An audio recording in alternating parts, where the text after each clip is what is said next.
चाहे आप दिल्ली में किसी भी तरह का बिजनेस करते हैं या आपका कोई शॉप है या कोई दुकान है या आप दिल्ली में कोई बिजनेस या कोई शॉप या कोई दुकान करने जा रहे हैं, तो आपके पास एमसीडी का ट्रेड लाइसेंस होना मैंडेटरी है, ज़रूरी है। अगर आपके पास एमसीडी का ट्रेड लाइसेंस नहीं होगा तो आपको नोटिस आ सकता है, आपका वो बिजनेस या शॉप बंद हो सकता है, यहाँ तक कि आपको भारी जुर्माना भी देना पड़ सकता है। आप चाहें तो एमसीडी का ट्रेड लाइसेंस ऑनलाइन बना सकते हैं। इस वीडियो में मैंने आपको एमसीडी का ऑनलाइन ट्रेड लाइसेंस बनाने का कंप्लीट और लाइव प्रोसेस दिखाया है। चलिए शुरू करते हैं। तो इसके लिए आपको एमसीडी के इस ऑफिशियल पोर्टल पे आना है। इसका डायरेक्ट लिंक आपको वीडियो के डिस्क्रिप्शन में मिल जाएगा। यहाँ पर आपको ऑनलाइन सर्विसेज का टैब दिखेगा, इस पर आप क्लिक करेंगे। फिर इस तरह का पेज आएगा। यहाँ पर आपको लाइसेंसिंग का टैब दिखेगा, इस पर आप क्लिक करेंगे। यहाँ से आप चाहें तो health trade licence, hackney carriage, तेबाजारी, hawking licence, veterinary licence, pet dog registration, general trade licence या फैक्ट्री लाइसेंस के लिए ऑनलाइन अप्लाई कर सकते हैं।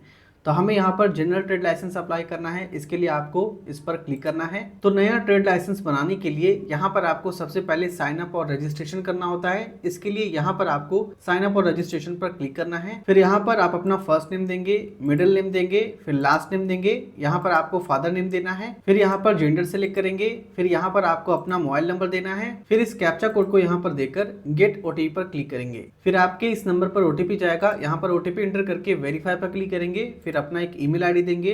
अपना एज यहाँ पर आपको ईयर में टाइप करना है। फिर सबमिट पर क्लिक करेंगे। आपका यहाँ पर रजिस्ट्रेशन कंप्लीट हो जाएगा। रजिस्ट्रेशन कंप्लीट होने के बाद फिर से आप इस पेज पर आएंगे। यहाँ पर आपको अपना मोबाइल नंबर देना है जिससे अभी आपने रजिस्ट्रेशन करा है।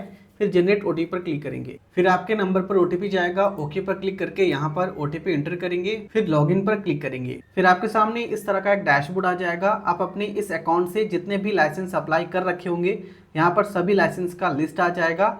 यहाँ से ही आप चाहें तो किसी भी लाइसेंस को रिन्यूअल कर सकते हैं या उसमें सुधार कर सकते हैं, या यहाँ से आप लाइसेंस को सरेंडर भी कर सकते हैं। और अगर आप नया लाइसेंस अप्लाई करना चाहते हैं तो इसके लिए आपको नीचे आना है। यहाँ पर आपको अप्लाई न्यू जीटी लाइसेंस का ऑप्शन दिखेगा, इस पर आप क्लिक करेंगे।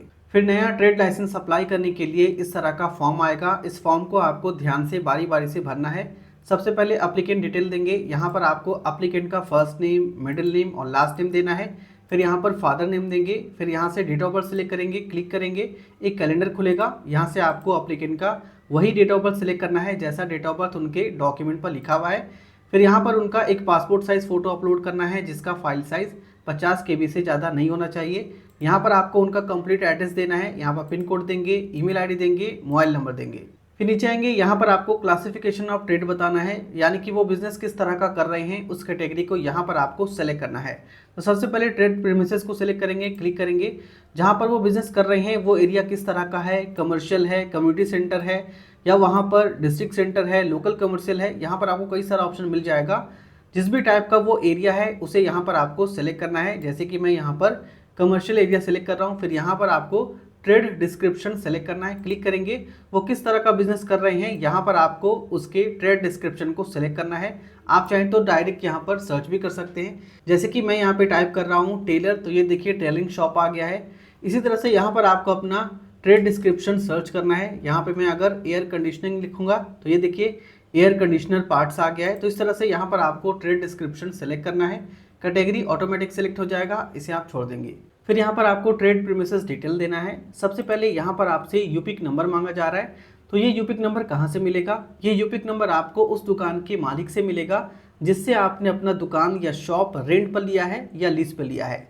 तो ये यूपिक नंबर यहाँ पर देना ज़रूरी है। ये 15 डिजिट का होता है। यूपिक नंबर देते ही यहाँ पर यूपिक एड्रेस ऑटोमेटिक फेच हो जाएगा।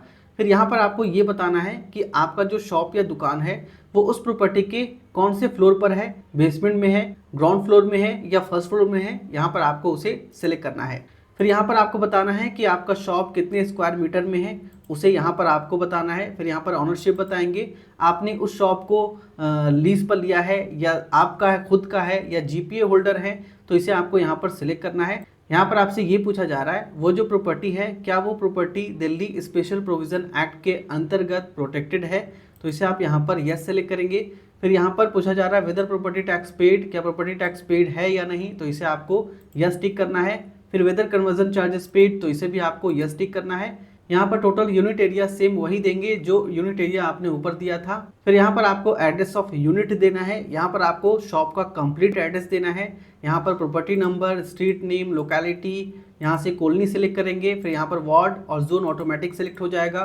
फिर यहाँ पर पिन कोड देंगे, यहाँ पर कॉलोनी का कैटेगरी भी ऑटोमेटिक सेलेक्ट हो जाएगा।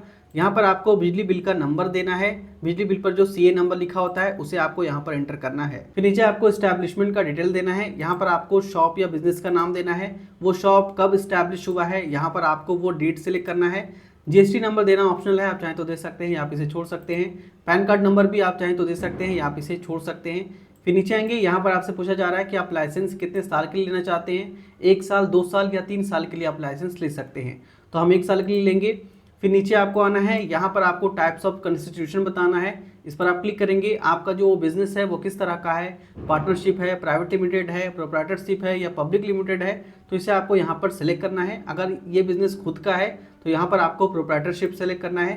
फिर relationship of applicant with the company पर क्लिक करेंगे। अगर आपका ये बिजनेस खुद का है तो यहाँ पर आपको प्रोप्राइटर सेलेक्ट करना है। अगर आपके बिजनेस में एक से ज़्यादा पार्टनर है तो यहाँ पर आप पार्टनर का डिटेल दे सकते हैं, वैसे ये देना ज़रूरी नहीं है, आप चाहें तो इसे छोड़ भी सकते हैं। फिर नीचे आएंगे, फिर यहाँ पर आपको कुछ रिक्वायर्ड डॉक्यूमेंट अपलोड करना है। आपका डॉक्यूमेंट 5 MB से कम फाइल साइज का होना चाहिए। सबसे पहले आईडी प्रूफ अपलोड करेंगे। यहाँ पर आईडी प्रूफ में आप चाहें तो एप्लीकेंट का Aadhaar card, voter card, PAN card, passport या ड्राइविंग लाइसेंस अपलोड कर सकते हैं। फिर यहाँ पर आपको शॉप या बिजनेस का फोटो अपलोड करना है। अगर कोई बिजनेस है तो उसका यहाँ पे ऑफिस का फोटो अपलोड करेंगे, अगर कोई दुकान है तो यहाँ पर आपको दुकान का फोटो अपलोड करना है। फिर यहाँ पर आपको बिजली बिल, इलेक्ट्रिसिटी बिल या टेलीफोन का बिल अपलोड करना है। फिर आपको नीचे आना है, फिर इसके टर्म्स को यहाँ से आप एक्सेप्ट करेंगे। फिर यहाँ पर आपको सेव एज ड्राफ्ट पर क्लिक करके सबमिट पर क्लिक करेंगे। फिर आपके सामने पेमेंट करने का पेज आएगा। यहाँ पर आपके ट्रेड लाइसेंस का कंप्लीट डिटेल लिखा हुआ मिल जाएगा और नीचे आपको बताया जाएगा कि आपको ट्रेड लाइसेंस के लिए यहाँ पर टोटल कितना पेमेंट करना है। तो हमें यहाँ पर 2470 रुपये पे करना है, जिसमें 1100 रुपया प्रोसेसिंग फ़ी है और लाइसेंस फ़ी मुझे यहाँ पर 1323 रुपया देना पड़ रहा है। इस बात का ध्यान रखिए, यहाँ पर आपके शॉप का जितना स्क्वायर मीटर एरिया होता है उसके मुताबिक यहाँ पर आपका ट्रेड लाइसेंस का फीस आता है। ठीक है, तो मेरा यहाँ पर फीस कम है क्योंकि मैंने यहाँ पर एरिया कम दिया था। तो इस पेमेंट को पे करने के लिए यहाँ पर आपको पे ऑनलाइन पर क्लिक करना है। फिर यहाँ पर आप पेमेंट गेटवे सेलेक्ट करेंगे। तो चलिए हम यहाँ पर HDFC सेलेक्ट करते हैं, फिर पे नाउ पर क्लिक करेंगे, कुछ सेकंड वेट करेंगे। आप चाहें तो यह payment credit card, debit card, net banking, wallet या UPI से पे कर सकते हैं। तो चलिए हम यहाँ पर UPI से पे करेंगे, इस पर आप क्लिक करेंगे। फिर यहाँ पर आप अपना UPI ID देंगे, फिर मेक पेमेंट पर क्लिक करेंगे। फिर आप अपने UPI ऐप को ओपन करके इस पेमेंट को एक्सेप्ट करेंगे। पेमेंट मैंने कंप्लीट कर दिया है, कुछ सेकंड वेट करेंगे। ये देखिए हमारा पेमेंट सक्सेस हो गया है। यहाँ पर आपको कुछ सेकंड वेट करना है, ये आपको ऑटोमेटिक बैक रिडायरेक्ट कर देगा। फिर आप अपने डैशबोर्ड पर ऑटोमेटिक रिडायरेक्ट हो जाएंगे। यहाँ पर भी पेमेंट हैज़ बीन सक्सेसफुल का मैसेज आ रहा है। पेमेंट सक्सेसफुल होते ही आपका लाइसेंस नंबर यहाँ पर जनरेट हो जाता है। एप्लीकेशन नंबर के सामने यहाँ पर स्टेटस में आप देख सकते हैं कि लाइसेंस भी इशू हो गया है। तो लाइसेंस को डाउनलोड करने के लिए यहाँ पर आपको एक्शन के नीचे एक्शन पर क्लिक करना है। यहाँ पर आपको डाउनलोड GT लाइसेंस का ऑप्शन दिखेगा, इस पर आप क्लिक करेंगे तो आपका लाइसेंस यहाँ पर डाउनलोड हो जाएगा। ये देखिए हमारा लाइसेंस यहाँ पर डाउनलोड हो चुका है। आप चाहें तो इसका प्रिंट आउट निकाल के लेमिनेशन करके अपने पास रख सकते हैं। ये आपका ओरिजिनल लाइसेंस है। अगर आप अपने पेमेंट के रिसिप्ट को डाउनलोड करना चाहते हैं तो फिर से आपको एक्शन पर क्लिक करना है। यहाँ पर आपको पेमेंट रिसिप्ट का टैब दिखेगा, इस पर आप क्लिक करेंगे। यहाँ पर आपका एक्शन के नीचे व्यू पर क्लिक करेंगे तो आपका पेमेंट रिसिप्ट आ जाएगा, जिसे अभी आपने यहाँ पर पेमेंट करा है। अगर आप इसी तरह का कोई भी ऑनलाइन सर्विस हमसे घर बैठे लेना चाहते हैं तो आप इस नंबर पे व्हाट्सअप कर सकते हैं। वीडियो पसंद आए तो इस वीडियो को लाइक करें, दोस्तों के साथ जरूर शेयर करें। अगर आपके मन में किसी भी तरह का सवाल है नीचे आप कमेंट कर सकते हैं।